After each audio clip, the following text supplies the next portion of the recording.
The Steam Deck is a hub for platformer lovers. No matter if you fancy jolly adventures or fast-paced actions, I believe you will find something that will spark your interest. So today I will share the top 10 platformers to play on the Steam Deck in 2025. Let's check it out. Now number 10 is Sonic X Shadow Generations. Sonic X Shadow Generations is basically 2 for the price of 1, baby! Sonic X Shadow Generations includes both Sonic Generations, which was originally released in 2011 to celebrate the 20-year anniversary of the Sonic franchise back in the day, and with this bundle it also includes this new game called Shadow Generations, which is really cool as well because it is the first time after 19 freaking years of not seeing Shadow the Hedgehog as the main protagonist. The last time we saw Shadow the Hedgehog as a main protagonist was back in 2005 when Sega released Shadow the Hedgehog. That was back in the day, and Sonic X Shadow Generations just got released late in 2024, so we're looking at 19 freaking years of no Shadow the Hedgehog as main protagonist. So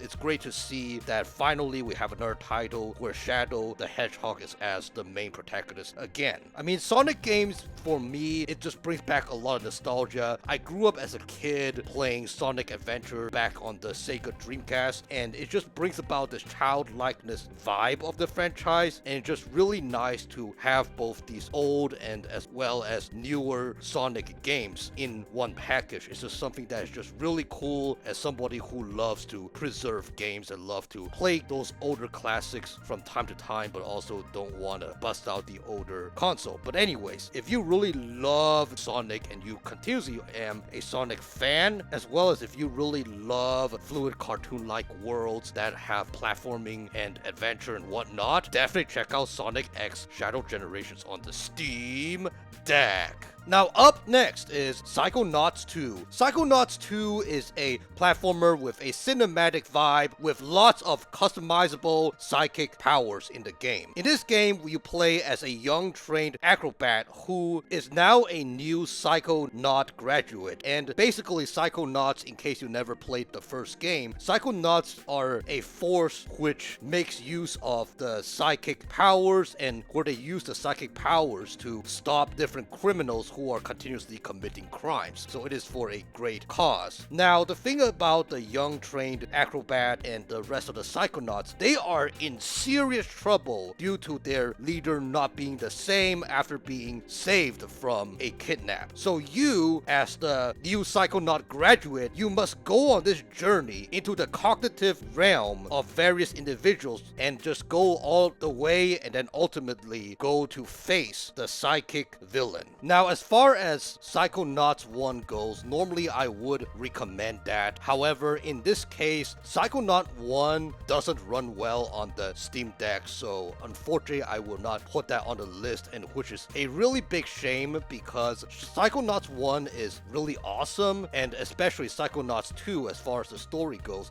it builds on Psychonauts 1. If you are really interested in Psychonauts 2, maybe find a way to play Psychonauts 1 not on the Steam Deck and then experience Psychonaut 2 on the Steam Deck. That's just my personal opinion. If you are somebody like me who loves games for their stories on top of the action, then you most likely will want to try Psychonauts 1 first before going to Psychonauts 2. But anyways, if you really love these type of platformers where you get to jump, run, slide, and do many kind of moves going around and also grinding on those rails in this crazy fanatic kind of place where there's also those chaotic missions and conspiracies and whatnot, if you love all that, definitely check out Psychonauts 2 on the Steam Deck. Now up next is Pizza Tower. Pizza Tower is a platforming game where you get to play as a pizza chef who must do all it takes to climb up a tower and prevent the destruction of his pizza restaurant from his villain. What I love about Pizza Tower is the chaos where you are on your feet fighting various enemies, sliding through breakable barriers, dashing, jumping, finding secrets, and many, many more. The game is divided into 5 floors with 4 levels and a boss level in each floor. What's challenging about Pizza Tower is once you reach the end of levels, you will activate what's called Pizza time. in which you must rush back to the beginning of the level within a time limit, as failing to make it back on time will cause you to have to retry the level. So yeah, it could be really challenging and frustrating, especially if you are somebody who is not really good at these fast-paced platformer games. But if you love platformers where you can imagine becoming a kid again and where chaos ensures in a fun and lighthearted way flooded with laughter, definitely check out Pizza Tower on the Steam Deck. Now up next is New Super Lucky Tales. In this game, you get to play as, you know it, Lucky, who needs to help his sister protect an ancient book called the Book of Ages. What I love about New Super Lucky Tales is how the levels comprise a variety of things to do. Some of them involve simply a 2D side-scroller where you go around and find secrets and clear various objectives, while other levels involve solving a puzzle in order to progress. As well as when not currently playing a level, each world has a hub, which is quite fascinating, in which you can explore around freely, collect coins, smash objects, as well as engage with cute characters. So yeah, if you really love platformer games where there are those jolly characters, where you go on these jolly adventures, where there are a variety of different types of levels, definitely check out New Super Lucky Tales on the Steam Deck. Now up next is Crash Bandicoot and Sane Trilogy. Crash Bandicoot and Sane Trilogy is a collection of the first 3 Crash Bandicoot games, in which each game you get to play as Crash Bandicoot. In each level, you get to spin, jump, destroy crates, and collect necessary items to achieve your mission of stopping Dr. Neo Cortex from taking over the world. What's cool about the trilogy is that it adds unified checkpoints, pause menus, as well as, most importantly, the ability to play as Coco, Crash's sister, on some of the levels. So yeah, if you're somebody who loves Crash Bandicoot, if those games were something in which you played as a kid and you want to revisit them, but at the same time you don't have access to the games back in the day, then definitely check it out. Now up next is Dead Cells. Dead Cells is a roguelike action platformer game where you get to explore a procedurally generated castle that constantly transforms. Dead Cells is described as a 2D Souls-like in which it is just really challenging and where the enemies can be really merciless and really aggressive, as well as really interesting bosses that also could be really challenging as well, in a sense that even if you recognize the boss's moveset, recognize the boss's habits, and know how to tackle them, there is still a possibility that some of the bosses may still be a struggle for you to conquer. So yeah, it is a really challenging platformer in which I wouldn't recommend for people that are beginners and casual gamers, but if you are somebody who is just really wanting to test your skills and is really patient to learn on how to play a game, what I mean by how to play a game means how to do the fundamentals well, but also the ropes of it, and be patient even if you will potentially die a lot in the beginning and learn from your mistakes. If you love all that and you really love roguelike platformer games where there are punishing enemies, then definitely check out Dead Cells on the Steam Deck. Now up next is Pepper Grinder. In this game, you get to play as an adventurous girl named, you know it, Pepper, who gets shipwrecked and robbed of her treasures. Yeah, very, very unfortunate, very, very tragic. So you, as Pepper, must do all it takes to restore your treasures back to you. In this side-scrolling platformer, you get to utilize, you know it, a grinder, where you get to grind and drill holes to progress in the game, as well as kill enemies along the way, engage in interesting boss fights. The possibilities are just freaking endless. There are plenty of chaoticness where at times you could be grinding through water, platforming on trucks, driving on freeways, digging underground to retrieve new paths with new secrets. There's just so much chaoticness in this game, and it is just so colorful and so beautiful and so cartoon-like. There are also various puzzles to solve in Pepper Grinder, in which I also love as well. So yeah, if you are really into fast-paced platformers in which you are on your feet at all times, definitely check out Pepper Grinder on the Steam Deck. Now up next is Celeste. In this game, you play as Madeline, who has insecurities and where she needs to find security and find healing, and in order to do that, she decides to go on this journey to hike to the peak of Celeste Mountain in order to heal herself. And little did she know, as she hike up Celeste Mountain, as you accompany her, you will get to meet interesting NPCs where they will teach her about life, whether it is for the good or for the bad. And whereas you get to accompany her, you also get to witness her experiencing breakthrough, where she gets to break from her cage of her negative inner self. It is a very emotional game where you get to platform up the mountain and where you also get to learn more about Celeste and just cheer her on in her journey for self-discovery. But also, what I love about Celeste is that there are also various secret areas in the game where you get those secret items. So yeah, if you want a game that is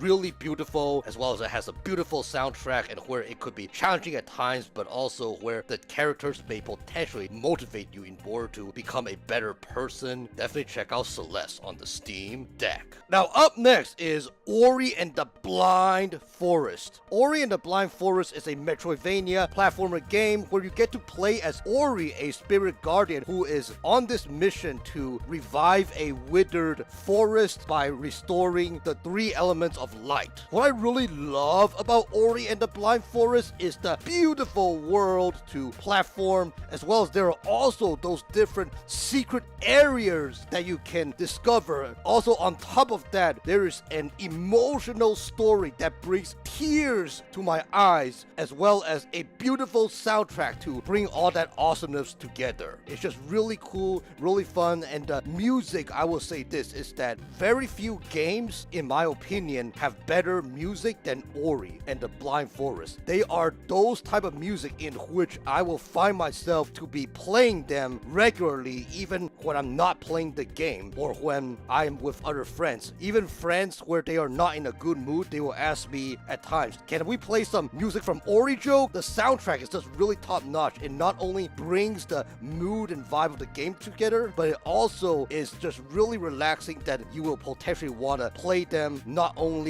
when playing the game, but also outside, as the music can be quite addicting as well. But anyways, if you love these type of beautiful platforming games where there is just an emotional story, as well as you love these type of games where it is also not that challenging as well, because I understand that for some people, you know, they will get turned off by platformer games because some platforming games are just really challenging. But Ori and the Blind Forest, I feel like it is a good start to get into even the platforming genre. There are parts where it is just a bit tricky, but at the same time, it is also not overwhelmingly hard. So yeah, if you really also love these type of platformers that is also not that hard, but at the same time also fun and emotional as well, definitely check out Ori and the Blind Forest on the Steam Deck.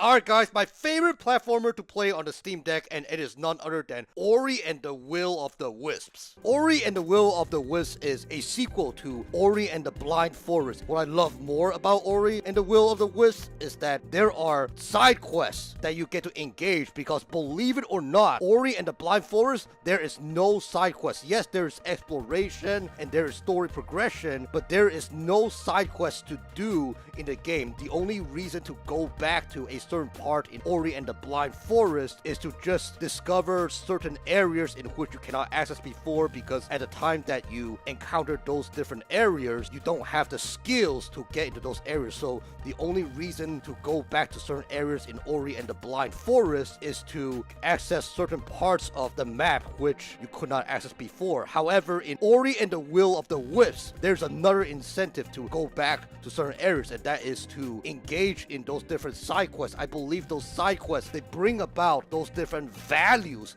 in the game. As well as what I really love about how there's those different side quests is because it just feels that Ori gets to engage more with the community in the forest. It just makes me feel as if Ori is being more intentional with the residences in the environment. It's just one of those type of little things that just really matter a lot more in my opinion. As well as what I really love about Ori and the Will of the Wisps compared to Ori and the Blind Blind Forest is that Ori and the Will of the Wisps, it is also heavily reliant on auto-saving. When you progress in the game, there will be that icon at certain points where it shows that the game is saving, and that is something that I find really valuable as well, because I'm somebody who is not that great at gaming. I do love games a lot, that's why I make this channel, but at the end of the day, I have to admit that I'm not the best at gaming, so having autosave features is just something that is really practical for me, because I don't want to be where if I pass a certain part of the game that is just really challenging and I forget to save, then I have to redo the challenging part of the game again. I mean, that was one of the things that I had struggled with Ori and the Blind Forest. There are certain challenging parts of the game where I passed and I forgot to save, and where I had to redo the challenging part. So I'm really glad that Ori and the Will of the Wisps, there is also this part of auto-saving where, you know, if I mess up and I forget to save, then sometimes there could be a chance where it auto-saves and I don't have to redo certain parts. But anyways, another thing that I really love about Ori and the Will of the Wisps is the introduction to spirit trials, where you get to race against a spirit and the goal is to beat it and to receive spirit light, which is the currency for you to buy different important necessities in the game. As well as what I really love is the inclusion of combat shrines, which you get to fight waves of enemies and where you also receive those different rewards that will help you along your journey to progress in the game. Even though I praise Ori and the Will of the Wisps, and I love Ori and the Will of the Wisps so much better than Ori and the Blind Forest, but I have to warn you, what I really don't like about Ori and the Will of the Wisps is that the story, in my opinion, is not as inspirational as Ori and the Blind Forest, just as a heads up. Aside from that, Ori and the Will of the Wisps is just better in every other way, so honestly, Ori and the Will of the Wisps is just a much better, much polished game, in my opinion. But anyways, if you really love these type of Metroidvania platformer games where there is a beautiful world to explore as well as an amazing soundtrack and where there is a lot of things to do and whatnot, and also interesting boss fights, definitely check out Ori and the Will of the Wisps on the Steam Deck. Alright guys, these are the top 10 platformers that I believe everybody should check out on the Steam Deck in 2025. Let me know in the comment section below, are there any platformers that you would recommend me to check out? And as always, if you love gaming lists, gaming reviews, gaming discussions, and everything related to the Steam Deck, please feel free to like, comment, and subscribe so you'll not miss another video. I try to post Mondays and Fridays at 6 p.m. Pacific time, so stay tuned. Once again, my name is Joe Wang from the Nomadic Gaming Guild, and game on!